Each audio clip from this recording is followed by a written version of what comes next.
সোমবার গ্রেপ্তারের পর মঙ্গলবার শিয়ালদা আদালতে তোলা হয় ট্যাংরার প্রসূন দেকে। ফেব্রুয়ারি মাসে নিজের স্ত্রী, মেয়ে ও বৌদিকে তিনি খুন করেন বলে পুলিশের কাছে স্বীকার করেছেন প্রসূন। তাকে 6 মার্চ পর্যন্ত পুলিশ হেফাজতের নির্দেশ দিয়েছে শিয়ালদা আদালত। বিচারক প্রসূনদের কাছে জানতে চান তিনি কি আইনজীবী রাখতে চান না। প্রয়োজনে প্রসূন বিনা পয়সায় আইনি সহায়তা পাবেন বলে জানান বিচারক। প্রসূনদের ঘাড় নেড়ে জানান তিনি আইনজীবী রাখতে চান না। বিচারক জানতে চান প্রসূন কেন আইনজীবী নিতে চান না, তিনি কি কিছু বলতে চান। প্রসূনদের জানান তিনি কিছু বলতে চান না। আইনজীবী কবিতা সরকার জানান প্রসূনদের চার্জশিট দেওয়া হলে দোষ স্বীকার করবেন।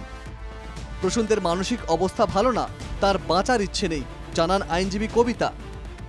মঙ্গলবার শুনানিতে সরকারি আইনজীবী 4 দিনের পুলিশ হেফাজতের আবেদন করেন। আইনজীবী আরও জানান ঘটনার পুনর্নির্মাণ করা হবে। বিচারক 6 মার্চ পর্যন্ত পুলিশ হেফাজতের নির্দেশ দেন। সোমবার এনআরএস হাসপাতাল থেকে ছাড়া পান প্রসূন দে। পুলিশের জেরায় খুনের কথা স্বীকারের পাশাপাশি প্রসূন দে বেশ কিছু চাঞ্চল্যকর তথ্য জানিয়েছে বলে খবর। দেনার কারণেই 3 জনকে হত্যা করা হয়। ব্যবসার মন্দার পাশাপাশি পাওনাদারদের চাপ বাড়ছিল, তাই প্রসূন এবং প্রণয় মিলে শিরা কাটার সিদ্ধান্ত নিয়েছিলেন। প্রণয় দে তার স্ত্রীর হাতের শিরা কাটতে পারেননি, তাই প্রসূন দে স্ত্রী ও বৌদির হাতের শিরা কাটেন। এরপর প্রসূন ও প্রণয় আত্মহত্যার চেষ্টা করে। আত্মহত্যার চেষ্টা সফল হয়নি 2 ভাই।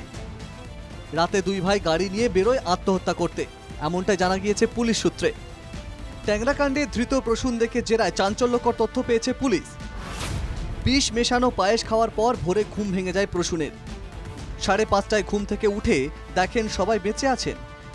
এরপর প্ল্যান বি ঠিক করেন প্রসূন দে। প্রসূন দে ও তার স্ত্রী মিলে মেয়েকে খুন করেন। রমি দে মেয়ের পা চেপে ধরেন, প্রসূন দে গলা টিপে খুন করেন, এমনটাই তিনি পুলিশকে জানিয়েছেন।